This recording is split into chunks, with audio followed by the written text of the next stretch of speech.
Hello दोस्तों, कैसे हैं आप सभी। दोस्तों, आज के इस वीडियो में मैं आपको एक बार फिर से ईवीएस के उन टॉप क्वेश्चंस का मॉक टेस्ट करवाने वाला हूं जो आपके सीटेट एग्जाम के लिए मोस्ट इंपॉर्टेंट है। तो शुरू करें आज का ये मॉक टेस्ट। रेडी हैं आप?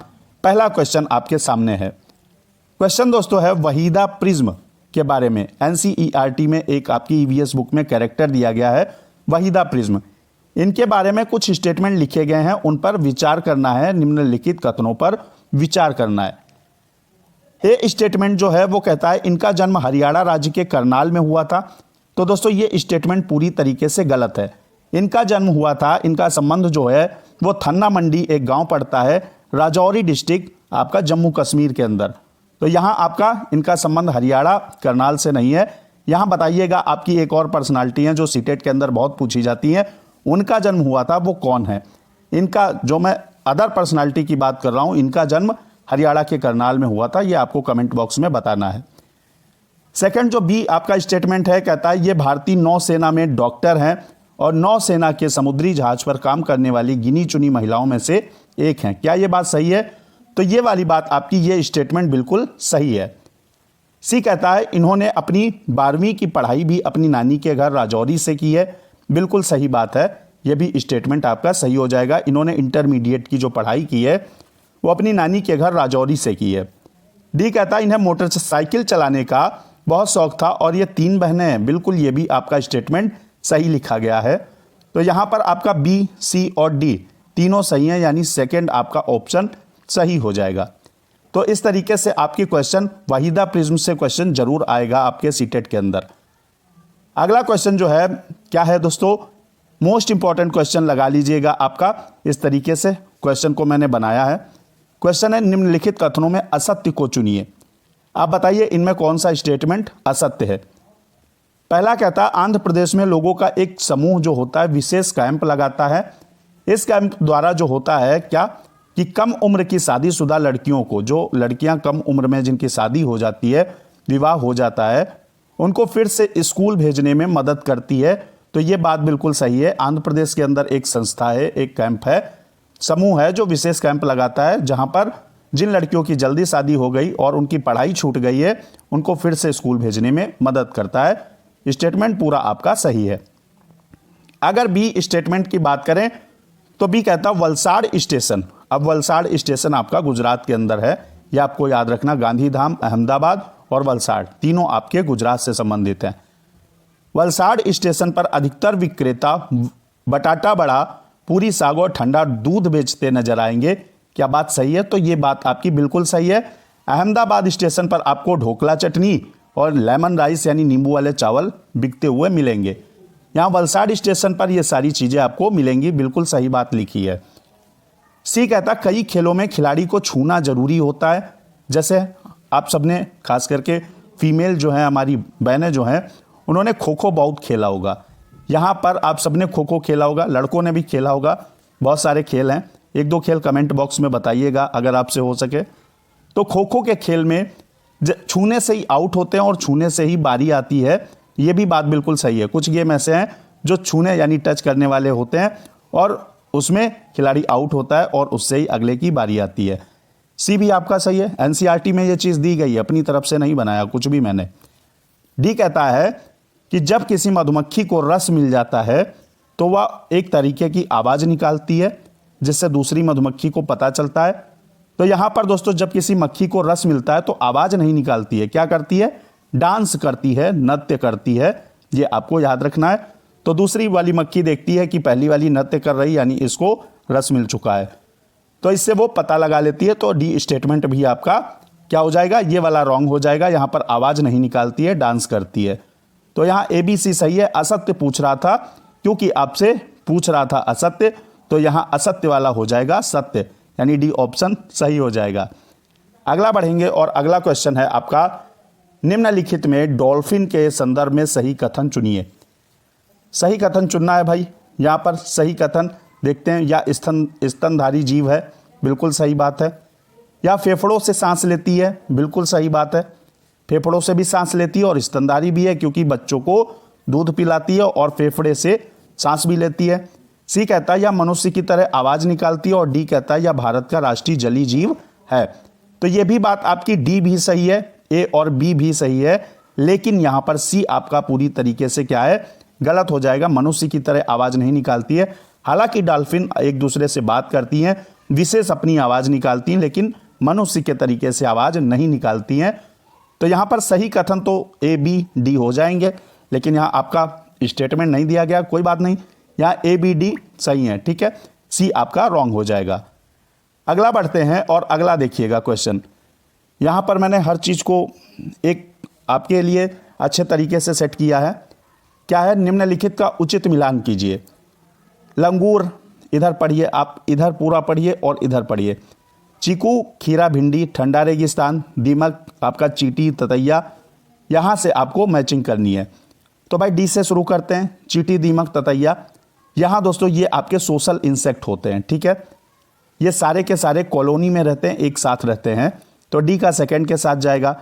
ठंडा रेगिस्तान, कोल्ड डेजर्ट दोस्तों लद्दाख का को बोलते हैं, यानी सी का पहला जाएगा। चीकू, खीरा और भिंडी ये बीज वाले फल या सब्जियां हैं, ठीक है, ये आपका बी का फोर्थ जाएगा।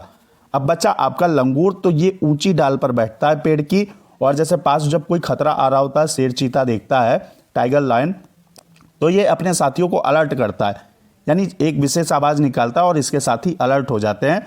तो ये भी बात आपकी एनसीईआरटी के अंदर दी गई है। तो यहां पर कौन सा सही हो जाएगा भाई, डी का देखते हैं दूसरा। डी का दूसरा इसमें नहीं, इसमें नहीं, इन दोनों में है, तो सी का पहला देख लेते हैं। सी का पहला आपका थर्ड वाले में है, तो आपका थर्ड वाला ऑप्शन ही करेक्ट हो जाएगा, ए वाला कैंसिल हो जाएगा। इस तरीके से आपको एग्जाम करना है, एग्जाम में क्वेश्चन को सॉल्व करना है। अगला फिफ्थ जो है वो आपका क्वेश्चन कह रहा असत्य कथन की पहचान कीजिए। भाई देखिए असत्य कौन है। ए कहता है केचुए को किसानों का मित्र कहा जाता है, बिल्कुल सही बात है, मित्र यानी फ्रेंड, अब गर्लफ्रेंड या बॉयफ्रेंड पता नहीं, लेकिन यहां पर किसानों को का मित्र केचुआ होता है, ये बात बिल्कुल सही है, दोनों साथ में क्या करते हैं, रहते हैं, ठीक है। बी ऑप्शन जो है, या खरपतवार को खाकर फसल की रक्षा करता है। खरपतवार कब से केचुए खाने लगे भाई, तो यहां बी ऑप्शन आपका बी स्टेटमेंट जो भी है ये रॉन्ग हो जाएगा। सी कहता है कि यह मिट्टी को नरम बनाता है, बिल्कुल सही बात है, मिट्टी खोद देता है जिससे मिट्टी नरम होती है, बिल्कुल आपका ये बात सही है। इसकी जो एवरेज एज होती है वो 8 ईयर यानी 8 वर्ष होती है, ये भी बात सही है। तो यहाँ ए सी डी सही लग रहा है, देखेंगे फोर्थ ऑप्शन में मिल गया, ए सी डी अपना काम हो गया, फोर्थ ऑप्शन थम्स अप कर देंगे। अगला दोस्तों जो क्वेश्चन है बहुत बार सीटेट के अंदर आया है, मिर्च का इस्तेमाल सबसे पहले कहाँ हुआ था। ये क्वेश्चन मैं करवा चुका हूं, लेकिन इस तरीके से नहीं करवाया। मैंने क्वेश्चन करवाया है कि मिर्च जो है वो एक बहुत अच्छा, इसके बगैर खाना अच्छा नहीं लगता है, तीखा खाना भाई हम सबको पसंद है। तो यहाँ मिर्च जो है वो भारत में किस देश के व्यापारी लाए थे या कहाँ से आई थी, तो इस तरीके से क्वेश्चन मैंने कराया है, लेकिन उसका थोड़ा सा पैटर्न चेंज हुआ और यहाँ मिर्च का इस्तेमाल सबसे पहले कहाँ हुआ, चीन में, भारत में, मैक्सिको, यूक्रेन। तो चीन से भाई सोयाबीन आई है भारत में, ये तो आपको पता होगा, नहीं पता है तो आज पता हो गया। अगर बात करें मिर्च का इस्तेमाल कहाँ हुआ, तो मैक्सिको लगा दीजिएगा, सी ऑप्शन सही हो जाएगा।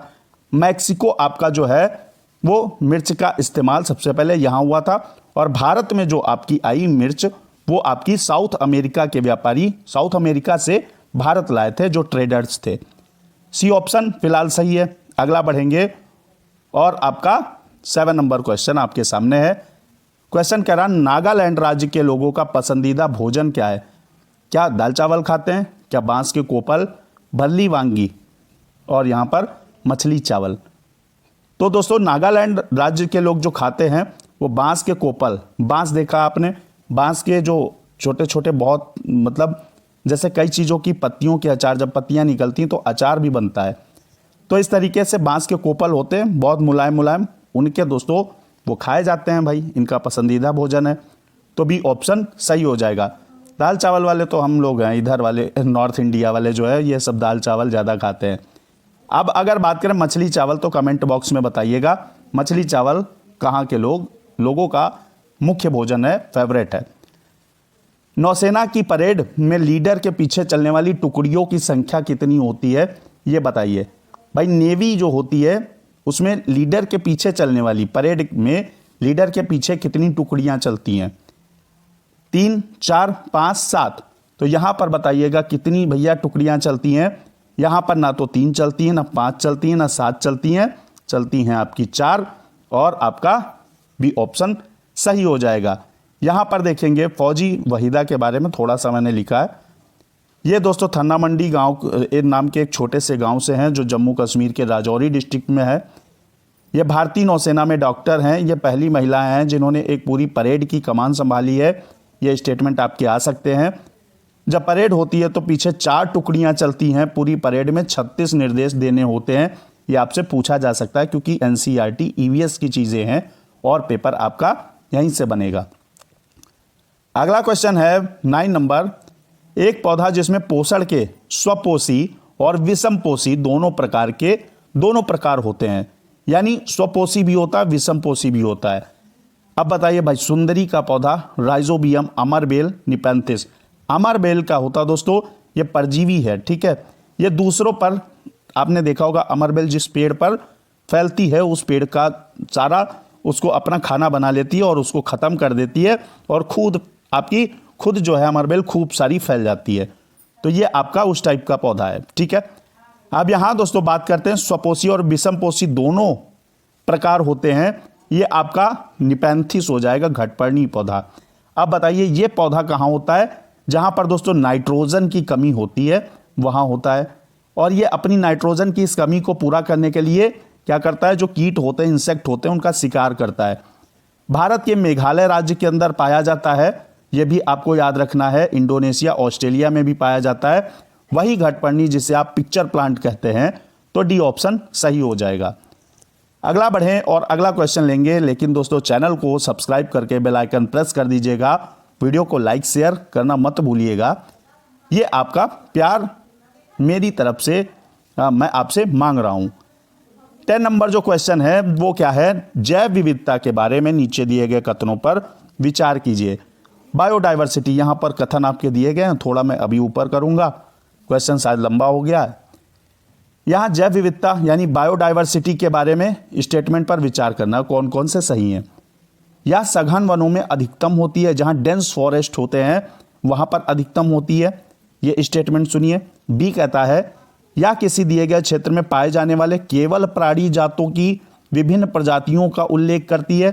केवल प्राणी जात ही नहीं दोस्तों, बहुत सारी चीज़ें आपकी मिलके क्या बनता है? बायोडाइवर्सिटी मतलब विविधता, जहाँ पर बहुत सारी विविधता पाई जाती है। तो केवल प्राणी जात यानी यहाँ पर भी स्टेटमेंट रॉन्ग कर दीजिए। सी कहता है या किसी दिए गए क्षेत्र में उपस्थित किसी एक विशेष प्रजातियों की व्यष्टियों की कुल संख्या का उल्लेख करती। संख्या का कोई उल्लेख नहीं है यहाँ पर, विशेष प्रजातियों की ऐसी कोई बात नहीं है। ये भी आपका स्टेटमेंट रॉन्ग हो जाएगा। डी कहता है या दिए गए क्षेत्र में उपस्थित विभिन्न जीवों जिसमें पादप जगत, प्राणी जगत की विभिन्न प्रजातियों का उल्लेख होता है। ये आपका बिल्कुल सही है। यहाँ पर दोस्तों ए और डी सही है। तो अब देखेंगे ऑप्शन आपके ए और डी कहाँ है? 4th ऑप्शन है।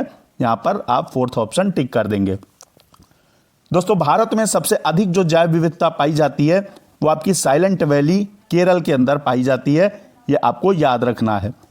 केरल से जुड़ी और भी कई सारी बातें जो सीटेट के अंदर पूछी जाती हैं वो मैं आपको कई मॉक टेस्ट में बताता भी रहता हूँ, एक्स्ट्रा पॉइंट। तो केरल के अंदर दोस्तों आपका जो है यहाँ पर अगर आपसे पूछ भी सकता है, क्योंकि दिया है आपकी एनसीईआरटी में, जो माँ की बड़ी बहन होती है उसे वलियम्मा, और माँ की माँ जिसे हम नानी कहते हैं उसे केरल यानी मलयालम में जो है आपका क्या बोला जाता है? अमूमा बोला जाता है। यहाँ के लोग वल्लम नाव का प्रयोग करते हैं, ये भी आपको याद रखना है। और यहाँ नारियल के पेड़ भी पाए जाते हैं। तो ये सारी चीज़ें आपको क्लियर करते रहना और सीटेट का 120 प्लस का स्कोर करना है। बहुत प्यार आपकी तरफ से मिल रहा है, इस प्यार का शुक्रगुजार हूँ। और 11 नंबर क्वेश्चन है पारिवारिक वृक्ष का आधार स्तंभ क्या होता है?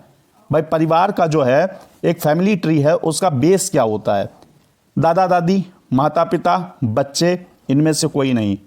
तो दोस्तों जो आपका फैमिली ट्री होता है उसमें जो बेस होता है वो आपके दादा दादी होंगे, यानी ग्रैंडफादर और ग्रैंड मदर। तो ए ऑप्शन सही हो जाएगा। अब इसके अंदर आपकी ज्वाइंट फैमिली और सिंगल फैमिली भी आती है। यहाँ पर जो एकल परिवार और आपका संयुक्त परिवार होता है, एकल परिवार के अंदर जब माता और पिता के साथ उनके बच्चे होते हैं, यानी चिल्ड्रन, आपके चाइल्ड उनके होते हैं, तो ये क्या बोला जाता है, ये एकल परिवार बोला जाता है। ये आपका इमोजी भी मुझे लग रहा बन गया। यहाँ पर दोस्तों अगर इन 3 के अलावा कोई आपका चाचा चाची यानी अंकल आंटी या आपका ग्रैंडपा ग्रैंडमा ऐसा कुछ शामिल है तो ये आपकी ज्वाइंट फैमिली हो जाती है। ये भी आपको सारी चीज़ें याद रखनी है। तो फिलहाल ए ऑप्शन थम्स अप करेंगे और आगे बढ़ेंगे। आगे का क्वेश्चन है आपका 12 नंबर, वन्य जीव संरक्षण सप्ताह किस माह के पहले सप्ताह के दौरान मनाया जाता है। अब बताना है आपको वन्य जीव जो संरक्षण सप्ताह है वो किस माह के सप्ताह के आरंभ में मनाया जाता है, ये आपका क्वेश्चन है और आपको बताना है। यहाँ दोस्तों आपका अप्रैल दिया है, अक्टूबर है, मई है, जुलाई है। तो यहाँ पर दोस्तों आपका जो वन्य जीव संरक्षण सप्ताह है वो अक्टूबर के महीने में मनाया जाता है और 2 से 8 अक्टूबर के बीच में मनाया जाता है। बी ऑप्शन सही हो जाएगा, अक्टूबर के पहले सप्ताह में। बढ़ेंगे, अगला क्वेश्चन लेंगे और अगला क्वेश्चन है 13 नंबर, मोस्ट इंपॉर्टेंट सीटेट के लिए। बृहद गिलहरी की प्रजाति पंचमढ़ी जैव मंडल आरक्षित क्षेत्र तक सीमित है एवं यह कहीं और नहीं पाई जाती है। ऐसी प्रजाति को, ऐसी वैरायटी को क्या कहते हैं? विस्थापित प्रजाति, आक्रामक प्रजाति, स्थानिक प्रजाति या कीस्टोन प्रजाति। तो ऐसी जो प्रजातियां होती हैं दोस्तों उन्हें बोलते हैं स्थानिक प्रजाति। सी ऑप्शन आपका सही हो जाएगा। अगला बढ़ें क्वेश्चन और अगला क्वेश्चन देखिएगा, यहाँ पर लिखा है, ये आपका 1 नंबर में क्वेश्चन जरूर आएगा, तैयार कर लीजिएगा। यहाँ पर किसी राज्य के मानचित्र के एक सिरे पर यह लिखा था। अब क्या लिखा था? स्केल दिया था 1 सेंटीमीटर बराबर 110 मीटर, यानी जो मानचित्र पे 1 सेंटीमीटर है वो जमीन पर 110 मीटर के बराबर है। यदि इस मानचित्र पर किन्हीं 2 शहरों के बीच की दूरी 9.7 सेंटीमीटर मापी जाती है तो इन दोनों शहरों के बीच की वास्तविक दूरी लगभग कितनी होगी? ये 4 ऑप्शन आपको दिए गए हैं। तो मेरी बहनें भाइयों सारे लोग देख लीजिए इस क्वेश्चन को करने से पहले। यहाँ पर 1 सेंटीमीटर बराबर 110 मीटर दिया है और आपको यहाँ पर 9.7 है। तो भाई मैप पर आपका 9.7 है, 9.7, ये 1 सेंटीमीटर बराबर 110 मीटर है। तो 9.7 सेंटीमीटर बराबर इसकी मल्टीप्लाई कर दीजिए और यहाँ आपका आ जाएगा इस तरीके से 1067। अब यहाँ पर आपका मीटर में आया है ना, अब यहाँ पर करना है, आंसर तो किलोमीटर में है, तो 1 मीटर में, 1 किलोमीटर में आपके 1000 मीटर होते हैं, यानी 1 kilometre is equal to 1000 metre. तो 1000 मीटर से आप डिवाइड कर देंगे, डिवाइड करेंगे तो 3 आपके नीचे 0 हैं, 3 डिजिट पहले डेसिमल लगा दीजिए, यहाँ से सारे 0 कैंसिल। और ये आपका अब किस में चेंज हो गया? मीटर में ना होकर किलोमीटर में। तो 1.067 यानी फर्स्ट ऑप्शन करेक्ट हो जाएगा। क्वेश्चन ज़्यादा टफ नहीं है, समझा रहा हूँ इसलिए आपको लग रहा है टाइम, वरना 1 सेकेंड नहीं लगेगा। अगला क्वेश्चन 15 नंबर है, घरों के बारे में नीचे दिए गए विवरणों पर विचार कीजिए। अब इसमें टाइप ऑफ हाउस दिए गए हैं, विचार करना है, करिए। एक कहता है राजस्थान के गांव के लोग जो होते हैं मिट्टी के घर बनाते हैं जिनकी छतें जो होती हैं वो कटीली झाड़ियों की होती हैं और इनमें वो रहते हैं। तो बात तो बिल्कुल सही है, राजस्थान के लोग मिट्टी के घर बनाते हैं और छतें उनकी कटीली झाड़ियों की होती हैं। बी कहता है मनाली में बांस के खंभों पर घर बनाए जाते हैं। ये बात आपकी रॉन्ग लिखी गई है, मनाली के अंदर बांस के खंभों पर नहीं, बांस के खंभों पर दोस्तों असम के अंदर घर बनाए जाते हैं। इन बांस के खंभों की जो ऊंचाई होती है वो 10 से 12 फीट होती है, यह भी आपको याद रखना है। तो बी स्टेटमेंट रॉन्ग हो गया। सी कहता लेह में पत्थर के 2 मंजिल के घर बनाए जाते हैं और नीचे की जो मंजिल होती है यानी ग्राउंड फ्लोर पर क्या होता है, जरूरत का सामान रखते हैं और जानवरों को रखते हैं। यहाँ पर विंडो भी ग्राउंड फ्लोर पर नहीं होता है। तो सी बिल्कुल सही बात है आपकी, सी स्टेटमेंट सही है। डी कहता बर्फ के घर जिन्हें इग्लू कहते हैं, यहाँ एस्किमो जनजाति के लोग रहते हैं। तो ये भी आपका सही है, एस्किमो जो है वो बर्फ के घर में रहते हैं जिन्हें इग्लू कहते हैं। तो यहाँ पर आपके ए सही है और यहाँ सी सही है, डी सही है, यानी ए सी डी वाला है कोई। यहाँ पर दोस्तों आपका ए सी डी वाला थर्ड ऑप्शन है, तो थर्ड सही हो जाएगा। तो आज के इस मॉक टेस्ट में दोस्तों मैंने आपको 15 क्वेश्चन बेस्ट क्वेश्चन करवाए हैं। अपना स्कोर कमेंट बॉक्स में बताइएगा। मिलते हैं नेक्स्ट मॉक टेस्ट में दोस्तों बेस्ट क्वेश्चन के साथ। जय हिंद, वंदे मातरम।